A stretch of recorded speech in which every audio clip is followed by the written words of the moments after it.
उपराष्ट्रपति जगदीप धनखड़ ने कैंची मंदिर पहुंचकर बाबा नीम करौली महाराज के दर्शन कर की पूजा अर्चना। उपराष्ट्रपति ने 1 घंटे तक मंदिर में पूजा अर्चना कर बाबा का आशीर्वाद लिया, साथ ही देश की खुशहाली की कामना की।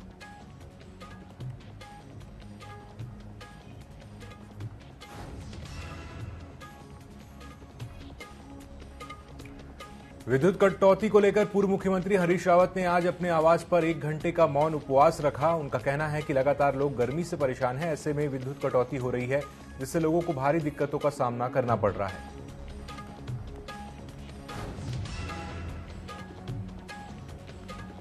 नगर निगम देहरादून में सफाई कर्मचारियों को दिए गए वेतन घोटाले को लेकर अब कार्रवाई शुरू कर दी गई है। साथ ही रिपोर्ट में जिन कर्मचारियों के नाम पर वेतन दिया गया उन पर रिपोर्ट ली जा रही है।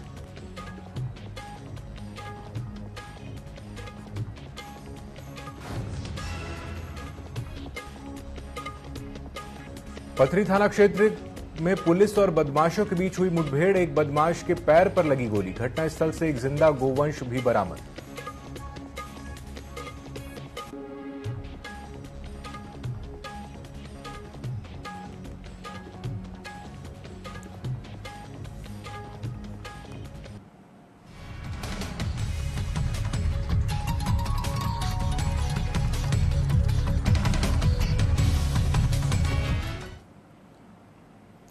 नमस्कार, उत्तराखंड विशेष न्यूज अपडेट में आपका स्वागत है। मैं हूं अंकुर शुक्ल और चलिए अब बढ़ते हैं खबरों की ओर।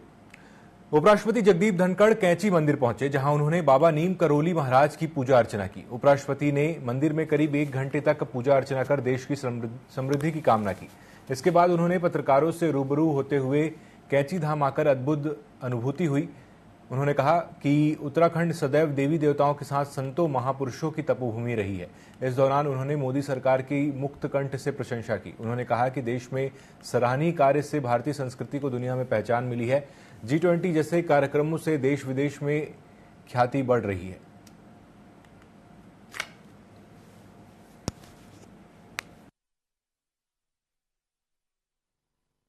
कांची धाम में आकर अभिभूत हूँ। देवभूमि है, भारत महापुरुषों की भूमि है। हाल के कालखंड में इन स्थानों का रख रखाव उत्कृष्ट है, सराहनीय कार्य हो रहा है। नई ऊर्जा मिली है, राष्ट्र को समर्पण की जो भावना है उसमें बढ़ोतरी है। भारत की संस्कृति दुनिया में बेमिसाल है। कोई देश 5000 साल की सांस्कृतिक विरासत नहीं रखता है।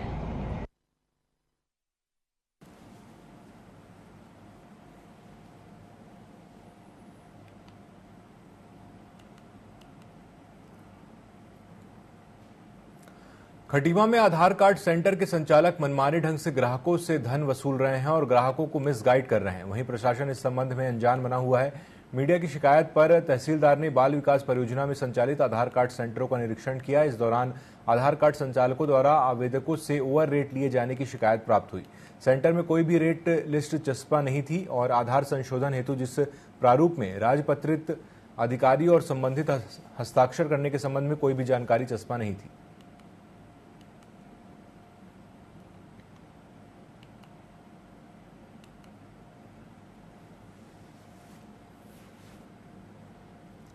ब्लॉक स्थित 2 आधार सेंटरों के बारे में कुछ शिकायतें आ रही थी। एक तो शिकायत ओवररेट के संबंध में थी और दूसरी शिकायत थी कि आधार संशोधन के लिए जो प्रक्रिया है उसमें जनता को मिसगाइड किया जा रहा था। उसमें बहुत सारे ऑप्शंस होते हैं बताने के। सबसे आसान ऑप्शन आप जानते हैं, तहसीलदार और SDM जो हमेशा ही अवेलेबल होते हैं, दोनों से कोई ना कोई हमेशा ही मिल जाएगा। वहाँ भेजने के में उनको मिसगाइड किया जा रहा था। उनसे कहा जा रहा था कि नहीं मिलेगी, वहाँ प्रक्रिया बहुत लंबी होती है, ऐसी चीज़ बताई जाती है कि यहाँ पे प्रक्रिया हाथ होती है। कोई भी आधार कार्ड वेरिफिकेशन के लिए फॉर्म लाता है, सीधे पुराना आधार कार्ड देकर सत्यापन तुरंत हाथ कर दिया जाता है।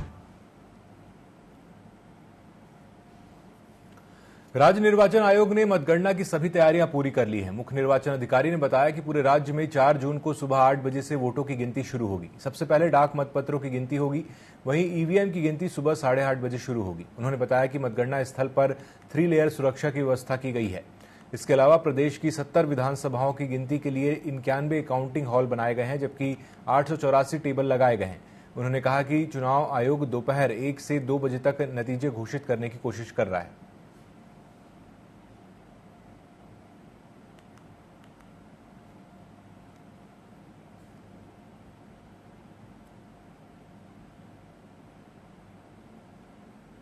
पोलिंग पर्सनल की नियुक्ति हो गया है, काउंटिंग पर्सनल की नियुक्ति हो गया है और पुलिस हमने 3 टायर सिक्योरिटी सिस्टम लगाया है, आउटर पेरीमीटर, मिडिल पेरीमीटर और इनर पेरीमीटर। इनर पेरीमीटर में सेंट्रल पैरामिलिट्री रहेगी और आउटर सेकंड पेरीमीटर में हमारे स्टेट आर्म्ड पुलिस फोर्स रहेगी।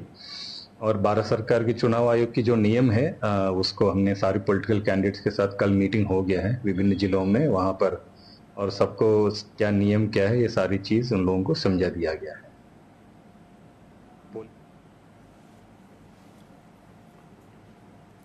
रुद्रपुर के भदईपुरा पावर हाउस में बियर पार्टी की वीडियो वायरल होने के बाद बिजली विभाग के कर्मचारियों ने धरना प्रदर्शन कर वीडियो वायरल करने वालों पर कार्रवाई की मांग की है। उनका आरोप था कि झूठी वीडियो बनाकर बिजली विभाग के कर्मचारियों की छवि को धूमिल करने का प्रयास किया गया।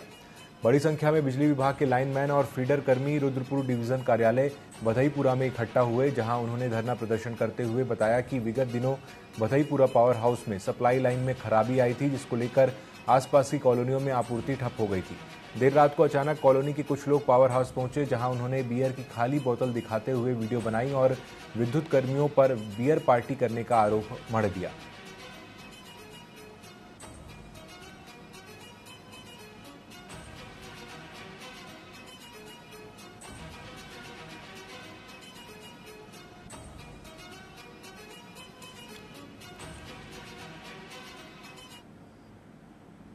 तो मैं आपको बताना चाहता हूं कि जो वीडियो वायरल हो रहा है उसमें यह है कि रात के 12 बजे हमारे सर्किल बिजली घर में फॉल्ट होता है, जिसमें केबल बक्सा बर्स्ट हो जाता है। तो अवर अभियंता महोदय हमारे साथी साबुद्दीन को फ़ोन करते हैं कि आप आइए और इसको सही करिए।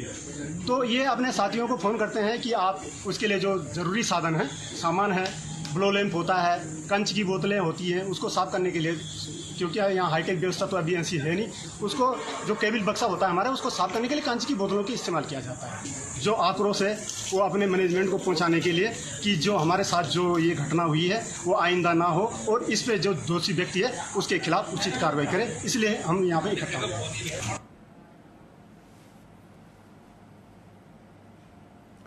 युगल किशोर शुक्ल ने 30 मई 1826 को कोलकाता में पहला हिंदी समाचार पत्र उद्दंड मार्तंड लॉन्च किया था, जिसके उपलक्ष्य में हर साल 30 मई को हिंदी पत्रकारिता दिवस मनाया जाता है।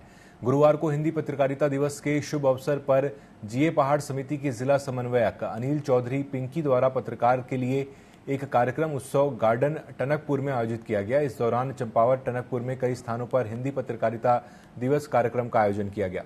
पत्रकारिता दिवस पर अनेक पत्रकार एकजुट हुए और वरिष्ठ पत्रकारों ने अपने अपने विचारों को भी रखा।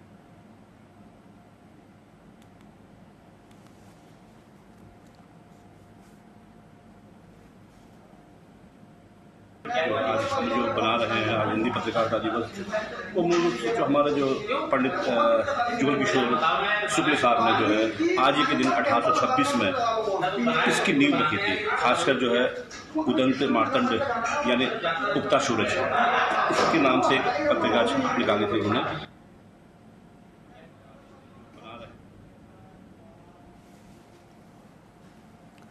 पौड़ी जीजीआईसी में दोपहर एक छात्रा की अचानक तबीयत बिगड़ गई। छात्राओं ने बताया कि 108 को कॉल करने के बाद भी एम्बुलेंस 1.5 घंटे बाद भी विद्यालय नहीं पहुंची। छात्राओं का आरोप है कि एम्बुलेंस कर्मियों ने बीमार छात्र को 500 मीटर दूर डीएवी कॉलेज तक पैदल लाने के लिए कहा, जबकि छात्रा एक भी कदम चलने की स्थिति में नहीं थी। नाराज छात्राओं ने डीएम कार्यालय पहुंचकर शिकायत दर्ज कराई। वहीं जिला अधिकारी डॉक्टर आशीष चौहान ने बताया कि मामला उनके संज्ञान में आते ही सीएमओ को तुरंत कार्रवाई करने के लिए निर्देशित किया गया है।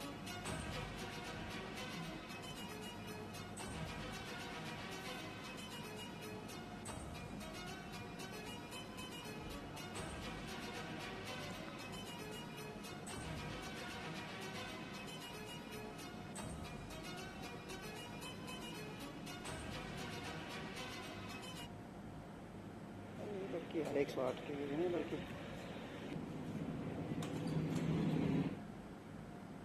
हमारे स्कूल में क्लास में एक लड़की है, काजल नाम है उसका, उसकी तबीयत 7 डेज खराब हो रही है, 1-1.5 घंटा हो गया है। उसको बहुत ज़्यादा BP लो हो रहा है, उसके हाथ पैर बहुत ज़्यादा काँप रहे हैं, वो बहुत परेशानी में है। लेकिन हमने जब स्कूल की प्रिंसिपल और बाकी टीचर्स ने भी जब एम्बुलेंस को कॉल किया तो वो बोल रहे कि DA के सामने लेके आओ, पर उसकी कोई हालत ही नहीं है। बहुत बार कॉल कर दिया पर वो बोल रहे हैं कि हम नहीं आ रहे हैं। फिर हमने बोला कि हम DA ऑफिस पे आपकी शिकायत करेंगे, तो उन्होंने बोला कर लीजिए, हमको कोई डर नहीं है। मेरे द्वारा CMO से बातचीत की गई और जो डिले हुआ है 1.5 आवर का, तो उसको इन्वेस्टिगेट भी, इंक्वायर भी किया जाएगा उस मैटर में। और अभी वर्तमान में उस बच्ची का इलाज जिला चिकित्सालय में चल रहा है। वो एक GGIC में बच्ची की बीमार होने का आया था। हमारी गाड़ी ने तुरंत मूव करते हुए एकदम से वहाँ पहुंचे, तो वहाँ पे रास्ता बहुत छोटा होने के कारण गाड़ी का एक टायर फंस गया, जिसके बाद हमारे जो EMT हैं उनके द्वारा कॉलर को बताया गया कि हमारा टायर फंस गया है, बच्चे को थोड़ा नीचे ले आएगी। लेकिन तब तक EMT को ये नहीं पता था कि बच्चे की स्थिति ऐसी है कि वो नहीं आ सकता। तो उस बीच में हमारा द्वारा गाड़ी का टायर निकाल के दोबारा दूसरे रास्ते से घूम के वहाँ जाया गया और बच्ची को सही सलामत अस्पताल में भर्ती कराया गया। बच्चे का उपचार ICU में चल रहा है।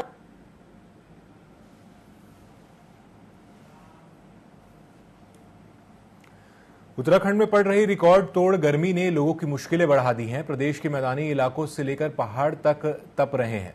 पहाड़ों पर छुट्टियां मनाने पहुंच रहे लोगों को भी भीषण गर्मी के कारण परेशान होना पड़ रहा है। वहीं स्वास्थ्य सचिव डॉक्टर R राजेश कुमार ने कहा कि CMO और डिस्ट्रिक्ट मजिस्ट्रेट को सतर्क रहने के लिए कहा गया है। साथ ही साथ अस्पतालों में भी कूलर और एक्स्ट्रा बेड को तैयार करने के निर्देश दिए गए हैं।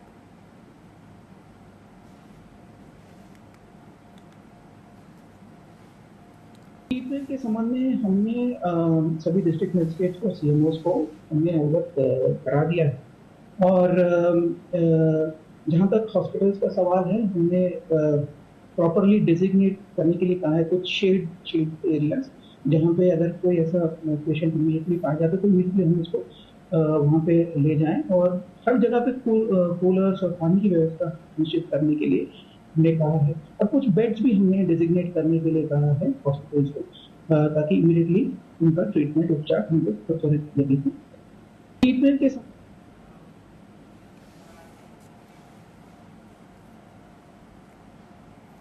रुड़की सिविल लाइन कोतवाली क्षेत्र के नगला इमरती गांव में दो पक्षों के बीच मामूली बात को लेकर विवाद हुआ, जिसके बाद एक पक्ष ने फायरिंग कर दी, जिससे दूसरा पक्ष घायल हुआ। सूचना मिलते ही पुलिस मौके पर पहुंची और मामले को शांत कराया, लेकिन इस बीच दोनों पक्षों के लोग घायल को उसी अवस्था में छोड़कर भाग गए। वहीं पुलिस ने घायल व्यक्ति को उपचार के लिए सिविल अस्पताल में भर्ती कराया। SP देहात ने बताया कि पुलिस ने मुकदमा दर्ज कर लिया है और मामले की जांच की जा रही है।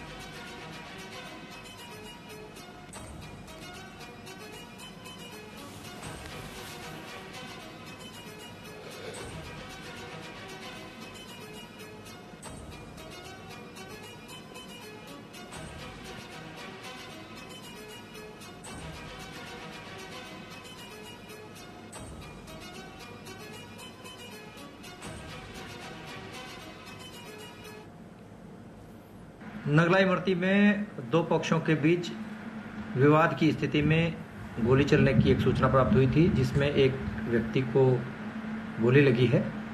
उसकी हालत खतरे से बाहर है और वो सामान्य स्थिति में है, लेकिन आसपास के सभी CCTV फुटेज आदि खंगाले जा रहे हैं। जिन लोगों के द्वारा भी यह घटना कारित की गई है, उनके विरुद्ध प्रभावी विधिक कार्रवाई अमल में लाई जाएगी और जो कोई भी इस घटना में शामिल है उनमें से कोई किसी को भी बख्शा नहीं जाएगा।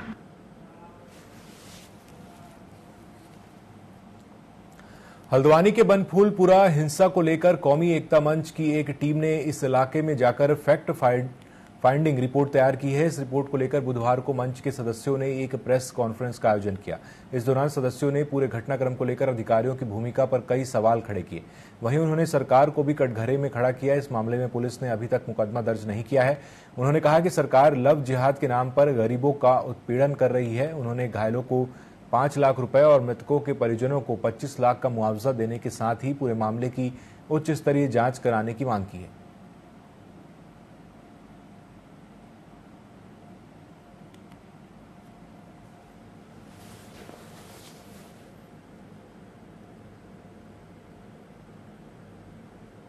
इस रिपोर्ट का जो मकसद है वो वहाँ के जो जनता है जो पुलिस के उत्पीड़न का शिकार हुई है, क्योंकि 10 तारीख के दिन जो पुलिस है वो घरों में घुसकर उन्हें मारा गया है, उनके हाथ पैर तोड़ दिए गए हैं, बीमारों को नहीं बख्शा गया, महिलाओं को नहीं बख्शा गया, घर का टीवी, फ्रिज, कूलर से लेके तमाम सारी चीज़ें तोड़ी गई हैं।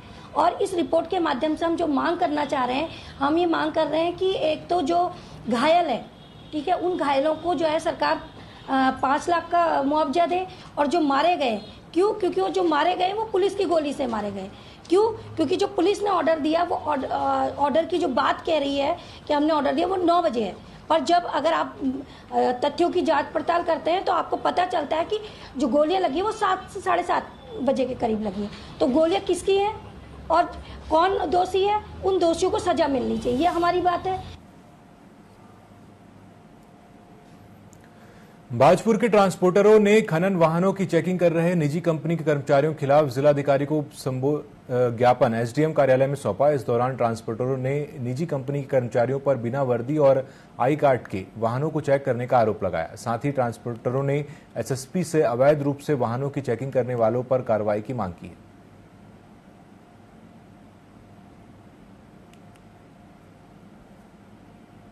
एक तो बात वो है, और दूसरी बात यह है कि हमारी गाड़ियां होती हैं 40-50 स्पीड की, जो भी हो खाली रोड पे, तो ये अनियंत्रित स्पीड से आते हैं और स्पीड से आगे इतनी बेहियात तरीके से गाड़ी अपनी आगे लगाते हैं, मानो गाड़ी में कोई ब्रेक नहीं आए, किसी कारण कुछ नहीं हो पाए, ब्रेक नहीं लग पाए हपड़ दबड़ में, तो इनकी गाड़ी ठुक जाए, बंदा मर जाए, कुछ भी हो जाए, कुछ भी दुर्घटना हो सकती है, तो उसका जिम्मेदार कौन है?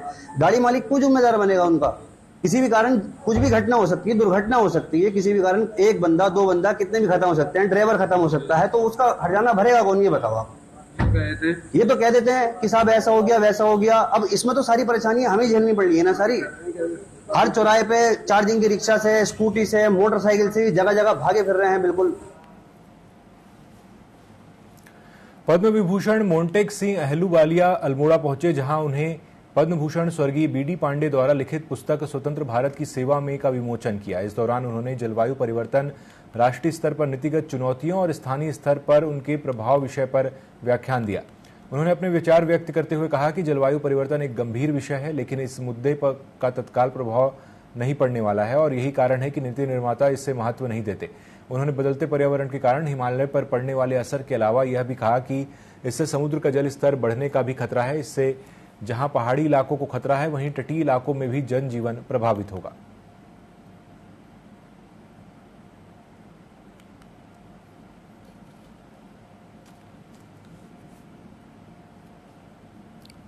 इस मीटिंग में लेक्चर फोकस ये है कि देखिए क्लाइमेट चेंज बहुत ही इम्पोर्टेंट है और हमारी लाइफ में सबसे ज़्यादा इसका इम्पैक्ट होगा। मेरी इम्प्रेशन ये है कि लोग जानते हैं कुछ क्लाइमेट चेंज है, लेकिन उनको काफ़ी इतना पता नहीं कि इसका क्या असर होगा, हम क्या कर सकते हैं इसको, मतलब इसका इफेक्ट रिड्यूस करने के लिए हम क्या कर सकते हैं, इसके इफेक्ट को काउंटर करने के लिए, जैसे कहते हैं अडेप्टेशन। मिटिगेशन का मतलब ये है कि ट्राई करो कि ग्लोबल वार्मिंग ना हो।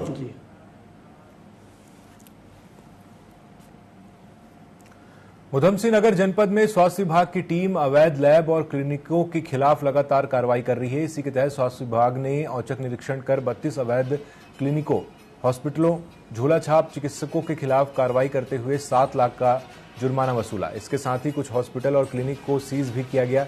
जनपद में अवैध रूप से लगातार पैथोलॉजी क्लिनिकों की संख्या काफी बढ़ रही है। 23-24 की बात करें तो लगभग 43 जगह हमारे द्वारा निरीक्षण किया गया था, जिसमें 32 जगह हमारे द्वारा सीजन सिली कार्रवाई की गई थी और उस कार्रवाई के अंगे हमने फिर उसमें पेनल्टी लगाई थी। पेनल्टी लगाने के बाद में नियमानुसार चालान संचालन किए जाने की शर्त पर उनको खोला गया था, जिसमें हमारे द्वारा 7,60,000 जो लगभग जो है वो पैसा उसमें वसूला गया था, शास्ति वसूल की गई थी और लगातार हमें द्वारा इसमें प्रयास किया जा रहा है। जहाँ तक आप पंजीकृत की बात करें तो हमारे यहाँ पे टोटल 706 जो सेंटर हैं वो पंजीकृत हैं, जिसमें 202 जो हैं वो स्थायी और 504 जो है वो अस्थायी पंजीकरण है। नैनीताल के पॉपुलर कंपाउंड स्थित फड़ व्यवसायी रीना कश्यप के गोदाम में अज्ञात कारणों के चलते आग लगने से लाखों का सामान जलकर स्वाहा हो गया। वहीं मामले में रीना कश्यप का कहना है कि शॉर्ट सर्किट से आग नहीं लग सकती क्योंकि उनके गोदाम में लाइट नहीं है। गोदाम में अराजक तत्वों ने जानबूझकर आग लगाई है। रीना कश्यप ने बताया कि गोदाम में 50,000 की छतरियों सहित लेडीज शॉल और अन्य सामान रखा था। जब उन्होंने गोदाम में जाकर देखा तो सारा सामान जलकर स्वाहा हो गया।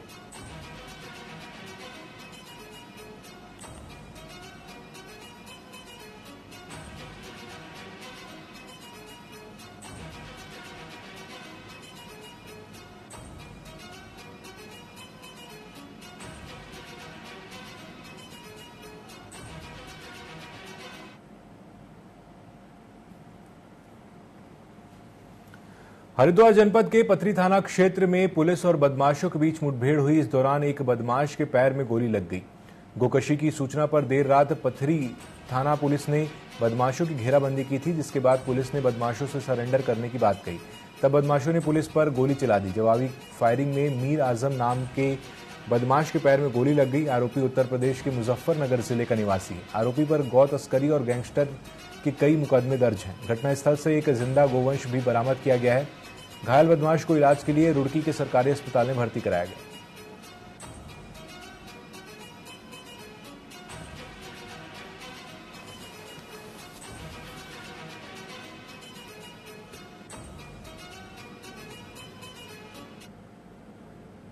कल रात देर रात में एक सूचना पुलिस को प्राप्त हुई थी, जिसमें एक व्यक्ति जिसका नाम मोहम्मद आजम है, उसके द्वारा गौ तस्करी की सूचना पुलिस को मिली थी। ये जो अभियुक्त है यह मुजफ्फरनगर से गैंगस्टर एक्ट में वांछित भी चल रहा है। इसको पुलिस के द्वारा तत्काल जो हमारे नाके लगा के जब चेकिंग की गई तो अलावलपुर के पास में इसके द्वारा पुलिस पर फायर झोंका गया था, जिसके द्वारा पुलिस ने तत्काल प्रतिक्रिया में कार्रवाई करते हुए इसको अरेस्टिंग की गई। इस मुठभेड़ में इसके पैर में गोली लगी है, जिसको पुलिस के द्वारा तत्काल चिकित्सालय में भेजा गया है। वहाँ इसका इलाज चल रहा है।